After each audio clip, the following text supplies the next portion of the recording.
Esto es Dieleyeto, el podcast de ADEPRIC, donde estaremos compartiendo principios de la Biblia para defender la vida, la familia y la libertad religiosa. Hola a todos y bienvenidos al episodio número 18 de Dieleyeto. Hoy precisamente se celebra el Día de Acción Global por el acceso al aborto legal y seguro, así que seguramente van a haber muchísimas publicaciones sobre este tema. El 28 de septiembre en los 90s fue una fecha en la que el movimiento feminista convocó a legalizar esta práctica, el aborto. Sin embargo, nosotros como cristianos sabemos que hay una verdad sobre este tema, y la verdad está revelada en la Biblia. Y la verdad no solo es un concepto, sino es una persona, Cristo. Y hoy no está con nosotros Astrid, pero yo les voy a leer una porción, un extracto del libro El aborto, una consideración racional de un tema conmovedor, del Dr. R.C. Sproul. Él fue un teólogo presbiteriano y ministro, presidente de Ligonier Academy of Biblical and Theological Studies y fundador y director de Ligonier Ministries. Esperamos esto sea una respuesta clara y contundente a este dilema ético, moral, bíblico, social, individual, al cual nos enfrentamos cada uno de nosotros.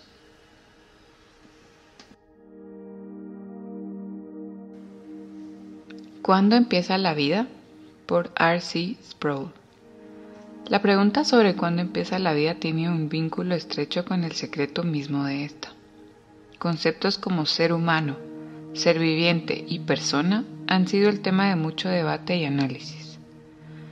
Platón buscó desesperadamente una descripción que le permitiera diferenciar al ser humano de todas las demás especies de animales.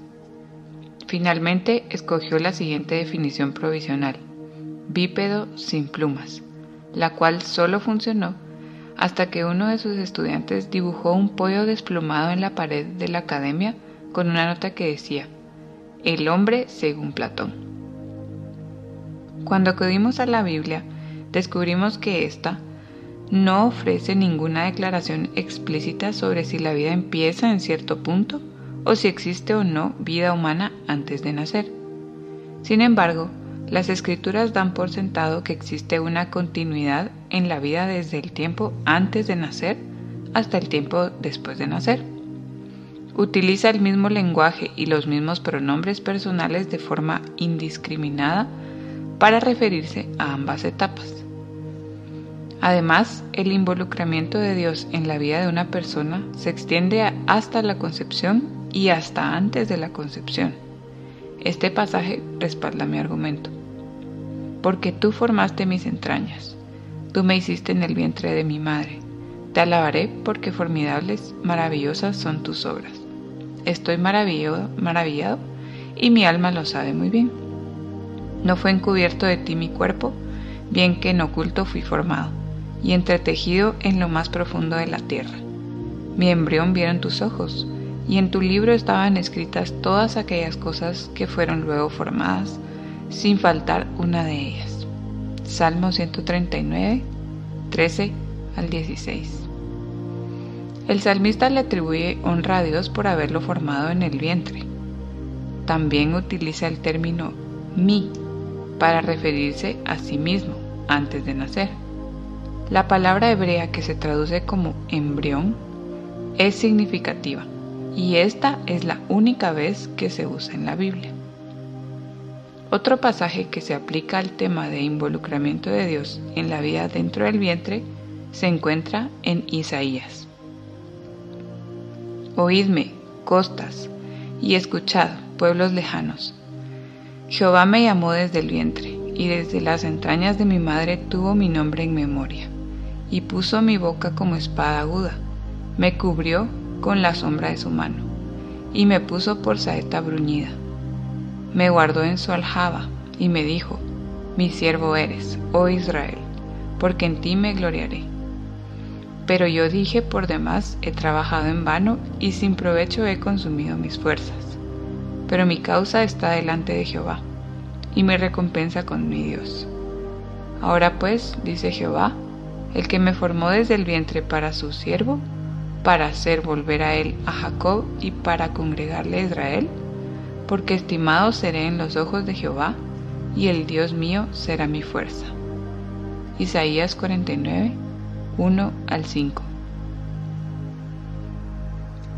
Este pasaje demuestra no solo que el niño que no había nacido se consideraba como un ser distinto a la madre, y que se trataba como quien tiene una identidad personal única, sino que también muestra que su formación en el vientre es considerada como la actividad de Dios.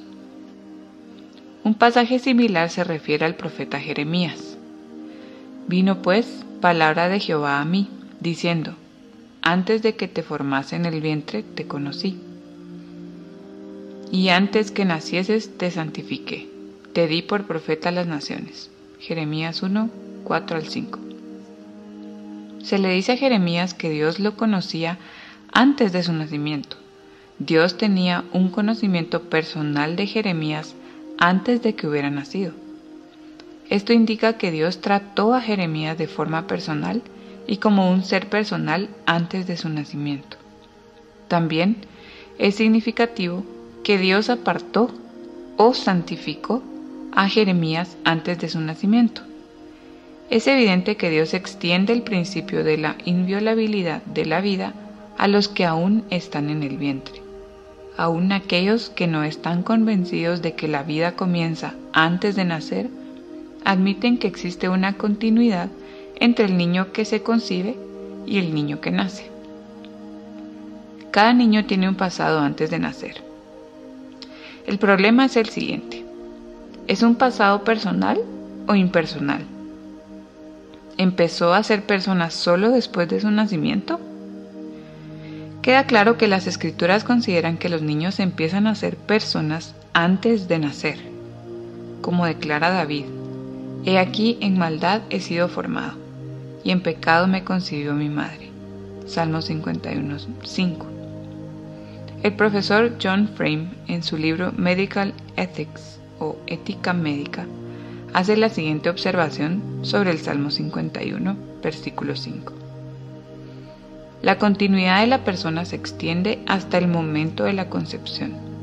El Salmo 51:5 traza esta continuidad hasta el momento de la concepción y lo hace de forma clara y contundente. En este pasaje, David está meditando sobre el pecado en su corazón que recientemente se había manifestado por medio del adulterio y el homicidio. Reconoce que el pecado en su corazón no es un fenómeno reciente, sino que se puede trazar hasta el momento de su concepción en el vientre de su madre.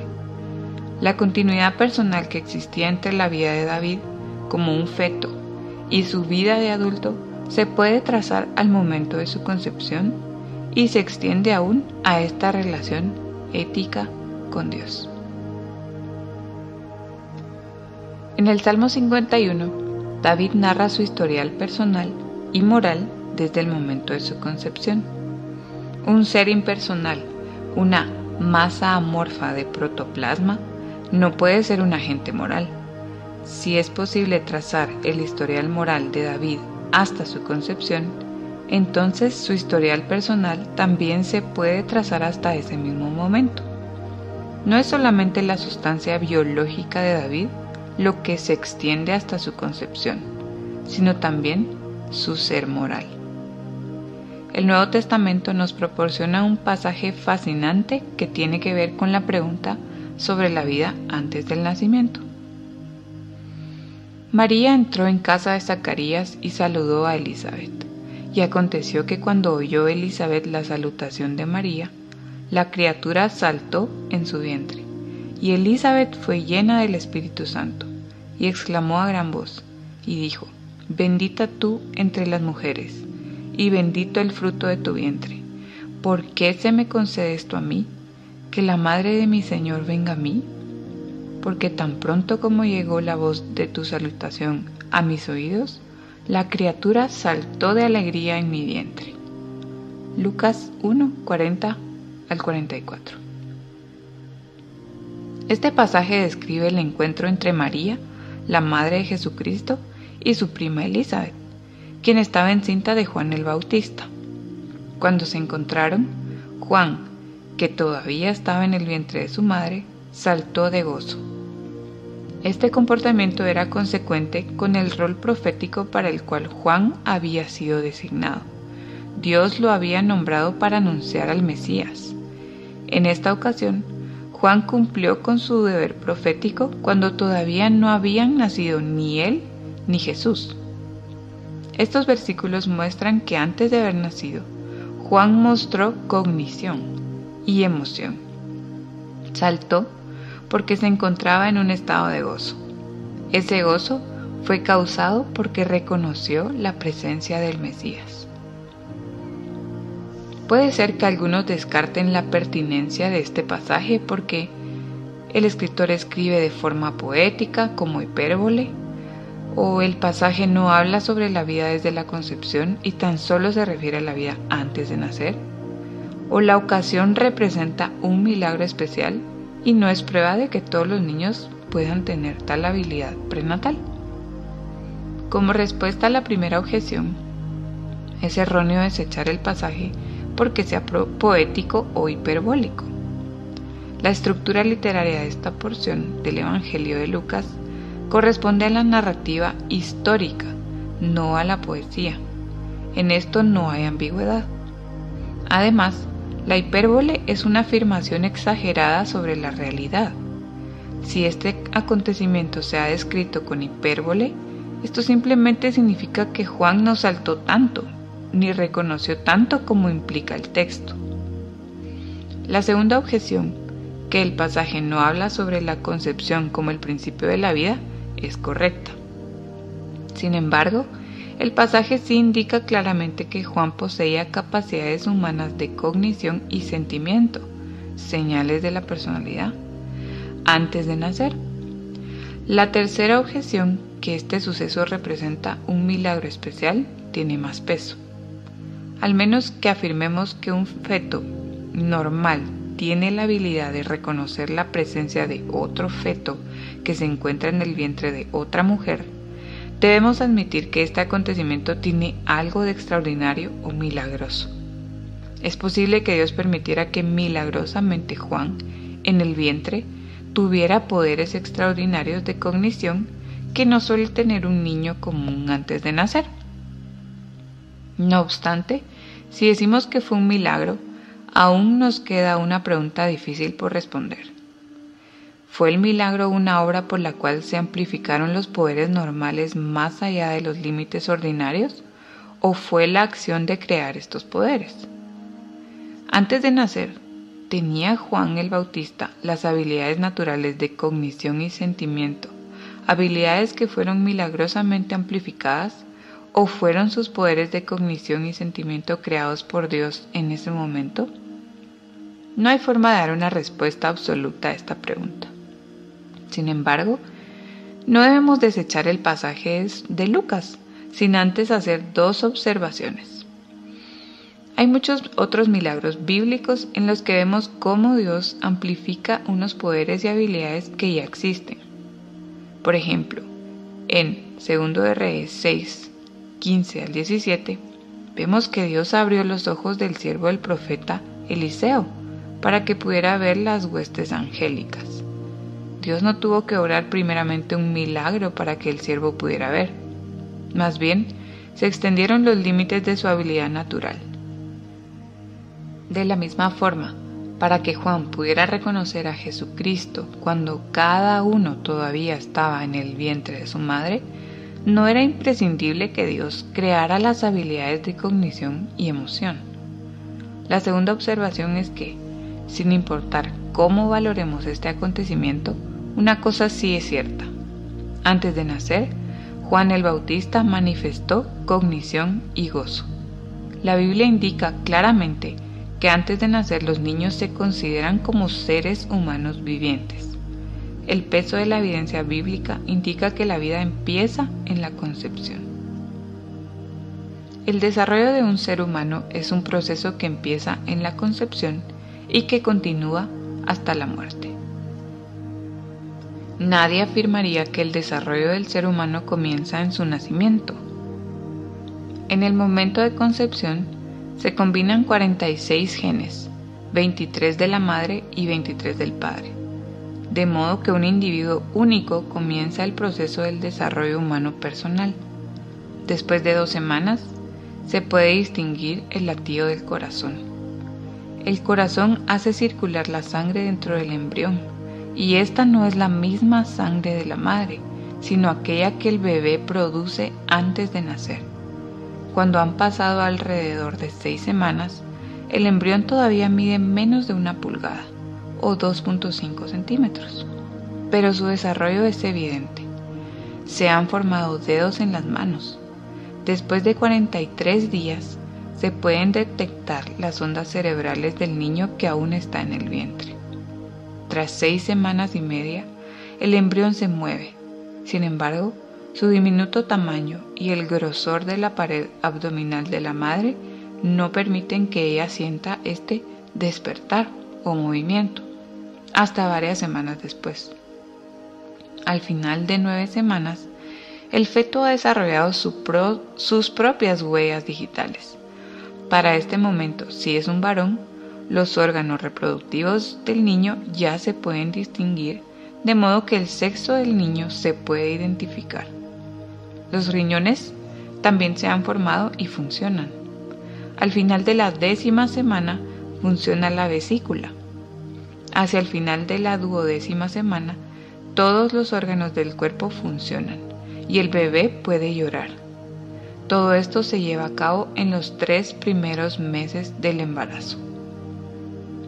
En los adultos comúnmente se habla del pulso cardíaco y de las ondas cerebrales como signos vitales. Cuando tanto las ondas cerebrales como los latidos del corazón cesan por cierto periodo de tiempo, se puede decir que un paciente está legalmente muerto. Los signos vitales son una evidencia de vida. Cuando tales signos están claramente presentes en un embrión en desarrollo, ¿por qué algunos son tan reacios al tema de la vida prenatal? El embrión o el feto aún no es un ser humano viviente que se puede valer por sí mismo, pero esto no significa que él o ella no sea un ser humano viviente. Si la independencia es el criterio primordial para distinguir entre las personas vivientes y las personas no vivientes, entonces debemos admitir, como algunos hacen sin problemas, que ni aún el nacimiento produce una persona viviente. Al nacer, el bebé se desconecta físicamente de la madre y, en ese sentido, es independiente, pero el recién nacido todavía depende de la ayuda de los demás para su supervivencia. En la mayoría de los casos puede respirar por sí mismo, pero no tiene la capacidad de alimentarse. Tener algún conocimiento sobre la muerte será útil a medida que tratamos de entender lo que significa estar vivo. Ya que la muerte es el fin de la vida, nos proporciona pistas sobre los elementos que son esenciales para la vida misma. Podemos ver uno de los problemas de nuestras definiciones de la vida y de la muerte en el caso de los bebés que nacen muertos. ¿Son los niños mortinatos bebés muertos? ¿O bebés que nunca han estado vivos?